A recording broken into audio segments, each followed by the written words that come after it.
तलाक देने का वो तरीका अच्छा नहीं लगता है कि हम गुस्से में शराब पी के आए, हे खाना लो, नमक ज्यादा कर दिया, दिखता नहीं, और चढ़ी हुई है 400 डिग्री पे पहुंची हुई है, तलाक तलाक तलाक।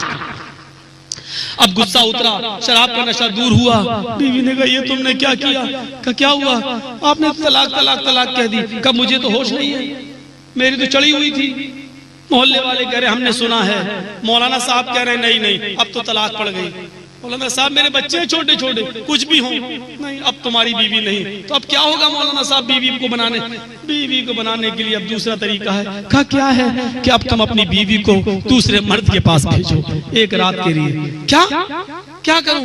मतलब एक रात के लिए किराए का साड़ तैयार करो।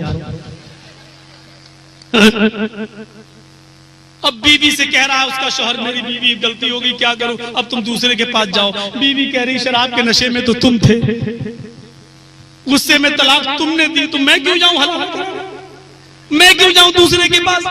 गलती तो तुम्हारी थी।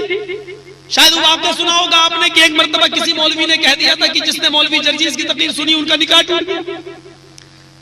अब घर में उसकी अहले औरत थी, आदमी तकरीर सुन चुका था मेरी, तो कहने लगा कि मौलवी साहब मैंने तो सुनी थी मौलाना जर्जीस की तकरीर। बोले भाग, तेरा निकाह टूट गया। अपनी बीवी के पास आया, बोला मेरी बीवी मेरा निकाह टूट गया। तो कहने लगा बीवी क्यों टूट गया? कहा मैंने मौलाना जर्जीस की तकरीर सुनी, औरत उसकी अहले हदीस थी। कहा कि तकरीर सुनी तो क्या अच्छी बात है सुनी। कहा लेकिन मेरे मौलाना कह रहे निकाह टूट गया। तो कहा उनसे पूछो जुड़ेगा कैसे। अब वो अपने मौलाना के पास गया, कहता मौलवी साहब मेरी बीवी पूछ रही जुड़ेगा कैसे। मौलवी साहब कहते हैं कि अब क्या होगा, जुड़ने का एक ही तरीका है, तुम अपनी बीवी का निकाह एक रात के लिए दूसरे मर्द से करो, दूसरे दिन वो सुबह होकर तलाक दे देगा, फिर तुम रख लेना, इद्दत गुजार के तुम उसके साथ निकाह कर लेना, तुम्हारी बीवी हो जाएगी। वो अपनी बीवी को ये रास्ता बताने लगा। उसकी बीवी बोली यार मैं तेरी बीवी हूँ और तू मुझे पराए मर्द के पास भेज रहा है, शर्म नहीं आती? मैं तेरी बीवी हूँ, जीते जी अपनी जिंदगी में तुम्हारी मौजूदगी में कब्र की मिट्टी देखना पसंद कर लूंगी, लेकिन पराए मर्द का चेहरा नहीं। तुम्हें शर्म आनी चाहिए। कहा मौलवी साहब ऐसे ही कह रहे हैं तो क्या हुआ? बीवी ने कहा अच्छा एक बात बताओ, तुमने अगर मेरा निकाह दूसरे के साथ कर दिया और उसकी नियत बिगड़ गई, मेरी खूबसूरती देख के वो तलाक ना दे दूसरे दिन, तो क्या करोगे? कहा यार ये भी बात ठीक है। फिर अपने मौलाना के पास आया और मौलाना से कहने लगा मौलाना साहब मेरी बीवी तैयार तो है हलाले के लिए, लेकिन कह रही है कि अगर दूसरे ने मेरे साथ निकाह करा और नहीं दी तलाक तो नियत खराब कर ली। कहा ऐसा तो हो सकता है, ऐसा है कि अगर भरोसे वाला कोई आदमी नहीं मिल रहा है तो मेरे साथ कर दो। वो मौलवी बोला तो मेरे साथ कर दो, मैं तो आज हूँ कल चला जाऊंगा, हलाला मैं निकाह कर दो, कल सुबह मैं तलाक दे दूंगा, मेरी ट्रेन है मैं चला जाऊंगा, मैं तो भरोसे वाला हूँ। अब इसमें अकल कितनी? कहने लगा हाँ इससे ज्यादा भरोसे वाला कौन सा आदमी मिलेगा? अपनी बीवी से आके कहने लगा मिल गया भरोसे वाला आदमी। का कौन मिल गया? का भरोसे वाला आदमी। का कौन है? का वही मौलाना साहब है। मौलाना साहब के पास मैं जाऊंगी हलाला करने, मौलाना साहब लेके भाग जाए तो नहीं बहुत भरोसे वाले आदमी। का अच्छा एक बात बताओ, मौलाना साहब को पहले लेके आओ, मैं चाय वाय बना के पिलाती हूँ, मैं कुछ मसले पूछना चाहती हूँ उनसे। हाँ ये सही है। अब ये फिर गया, मौलाना साहब चलिए मेरी बीवी तैयार है, वो आपको बुला रही है, कुछ मसले पूछेंगे। मौलवी साहब क्या जाने वो लाल मिर्च है। मौलवी साहब पहुंच गए, चलो सिग्नल दे रही है, हमें भी आज की रात रहना है, तलाक देके चले जाएंगे, मेरी बीवी को भी पता नहीं चलेगा। अब वो वहां बैठे, उसकी बीवी ने चाय वाय बनाई लेके आई, कहने लगी मौलवी साहब मेरा निकाह कैसे टूट गया? कहा कि भाई इन्होंने एक वहाबी मौलवी की तकरीर सुन ली, निकाह टूट गया। हाँ बहुत बड़ा जुर्म किया है, नहीं सुनना चाहिए था। मौलाना साहब मैं ये पूछ रही हूँ मेरा क्यों टूटा निकाह? मैं तो अपने घर में थी, मैंने तो किसी की तकरीर नहीं सुनी। अरे पागल हो तुम ही तो इनके निकाह में हो। अरे निकाह में हो ना, निकाह तो इनका टूटा है ना। ये गए थे ना मौलाना जर्जीस की तकरीर सुनने, मैं तो अपने घर में थी। ये बताओ कि अगर कत्ल बाप करे तो इस्लाम में सजा किसको मिलेगी? बाप को मिलेगी ना। बेटा कत्ल करे तो बेटे की गर्दन न काटी जाएगी। जुर्म ये कर रहा, सजा मुझे आप दे रहे हैं, ये कहां का इंसाफ है? अरे कैसी औरत हो तुम, इस्लाम के मामले में बहस करती हो? का मौलाना साहब बहस नहीं करती हो, मुझे आप समझा दीजिए।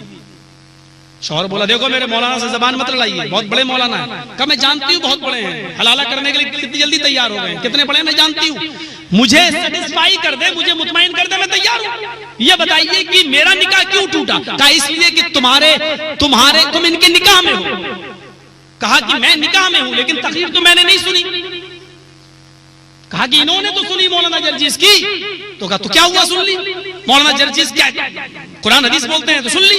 कहा कुरान हदीस नहीं बोलते, बहुत उल्टा सीधा बोलते हैं, बहुत उल्टा सीधा बोलते हैं, तुम्हें कैसे मालूम? कहा मैंने भी उनकी तकरीर सुनी है। कैसे सुनी है? तो कहा तुमने अपनी बीवी का हलाला कराया, तुमने अपनी बीवी को किसी पराये मर्द के पास भेजा? कहा चुप रहो, मैंने डायरेक्ट नहीं सुनी। अरे डायरेक्ट सुनी हो या इनडायरेक्ट सुनी हो, तकरीर तो सुनी ना। तुम अपनी बीवी को पराये मर्द के पास नहीं भेज रहे हो, इनको इनकी बीवी को भेज रहे हो। उसका शौहर बोला बेगम खामोश रहो, तुम्हें हलाला करना पड़ेगा। मैं मौलाना को बुला के लाया, अपने आदमी से बोली ए बैठ, तकरीर कौन सुनने गया था मौलाना जर्जिस की?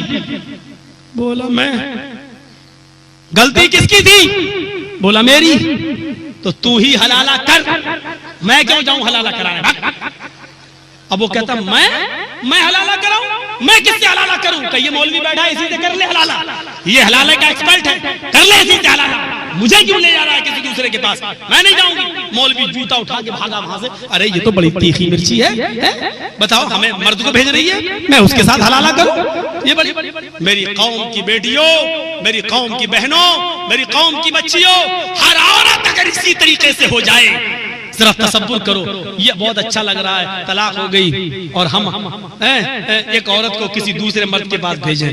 लेकिन थोड़ी देर के लिए बात मानो, अगर किसी ने मौलवी जर्जिस की बहन को तलाक दे दी और मेरा बहनोई मेरी बहन को रखना चाहता है, और मौलाना साहब मौलवी जर्जिस से कह रहे हैं तुम्हारी बहन तुम्हारे बहनोई के पास तभी जा सकती है जब तक वो किसी पराये मर्द के साथ एक रात ना गुजार ले, एक रात के साथ के लिए निकाह न कर ले। ईमानदारी के साथ दिल पर हाथ रख के बताना मौलवी जर्जिस के कलेजे पर क्या बीतेगी। ईमानदारी के साथ दिल पे हाथ रख के बताना कि मौलवी जर्जिस के दिल पर क्या बीतेगी। अगर कोई आपकी बेटी के बारे में ये कहे कि आपकी बेटी को तलाक हो चुकी है, लेकिन उसके छोटे छोटे बच्चे वो अपने शौहर के पास रहना चाहती है, और उसके लिए शौहर तभी हलाल होगा जब उस औरत को एक रात के लिए किसी दूसरे मर्द के साथ उसका निकाह कर दिया जाए। ईमानदारी के साथ बताओ उस बाप का कलेजा कैसे तैयार होगा कि अपनी बेटी को इस शर्त पर एक रात तू रख ले, कल सुबह होकर तू तलाक दे देना। इस शर्त के साथ उस औरत को अपनी बेटी को पराये मर्द के हवाले कैसे करेगा? मेरे भाइयों, जब हमें और आपको अपनी बहनों बेटी के बारे में सुनते हुए अच्छा नहीं लग रहा है, तो फातिमा के बाप जनाब मोहम्मद रसूलुल्लाह सल्लल्लाहु अलैहि वसल्लम को ये कैसे अच्छा लगता होगा, ये कैसे आपको शोभा देता होगा, और आप ऐसा कानून कैसे बनाने की इजाजत दे सकते हैं कि एक एक रात के लिए किसी को किसी के बिस्तर पर भेजा जाए? क्यों शरीयत मोहम्मदी को रुस्वा कर रहे हो? क्यों शरीयत मोहम्मदी को जलील कर रहे हो? क्यों मोहम्मद रसूलुल्लाह के पैगाम को आप रुस्वा कर रहे हो? सुभान अल्लाह।